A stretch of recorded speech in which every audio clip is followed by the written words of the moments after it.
ನಮಸ್ಕಾರ ಸುದ್ದಿ ದಿನಕ್ಕೆ ಸ್ವಾಗತ. ನಾನು ರಾಹುಲ್ ದಯಾನ್. ಪ್ರಮುಖ ಸುದ್ದಿಗಳನ್ನ ನೋಡೋಕ್ಕೂ ಮುಂಚೆ ಈ ಕ್ಷಣದ ಹೆಡ್ಲೈನ್ಸ್. ಭೀಮಾ ರೌದ್ರಾವತಾರಕ್ಕೆ 6 ಜಿಲ್ಲೆಗಳು 100 ಹಳ್ಳಿಗಳು ಜಲಾಘಾತಕ್ಕೆ ತುತ್ತು. ವಿಜಯಪುರದಲ್ಲಿ ಅನ್ನ ನೀರು ಸಿಗದೆ ಸಂತ್ರಸ್ತರಾದ ಜನರು. ಬೀದರ್ನಲ್ಲಿ ತ್ರಿಪುರಾಂತ ಕೆರೆಕಟ್ಟೆ ಒಡೆದು ಅವಾಂತರ. ವಿಜಯೇಂದ್ರ ನೆರೆ ವೀಕ್ಷಣೆ.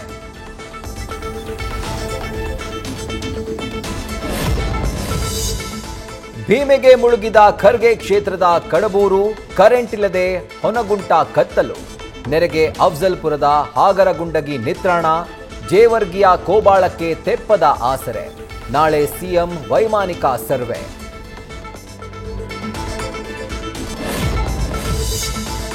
ಕಳೆದ 2 ದಿನದಿಂದ ನಡೀತಾ ಇದ್ದ ಹೋರಾಟಕ್ಕೆ ಮಣಿದ ಸರ್ಕಾರ. ಎಲ್ಲ ಪ್ರವರ್ಗದ ಅಭ್ಯರ್ಥಿಗಳಿಗೆ ವಯೋಮಿತಿ ಸಡಿಲಿಕೆ.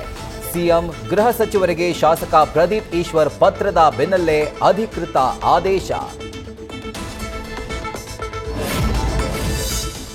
ರಾಜ್ಯದಲ್ಲಿ ಮತ್ತೆ ಕಮಿಷನ್ ಸದ್ದು. ಗುತ್ತಿಗೆದಾರರಿಂದ ಸಿಎಂಗೆ ಪತ್ರ. ನಿಮ್ಮ ಸರ್ಕಾರದಲ್ಲಿ ಕಮಿಷನ್ ದುಪ್ಪಟ್ಟು ಅಂತ ಆಕ್ರೋಶ. ಮರ್ಯಾದೆ ಇದ್ರೆ ಅಧಿಕಾರ ಬಿಟ್ಟು ತೊಲಗಿ ಅಂತ ಅಶೋಕ್ ಆಗ್ರಹ.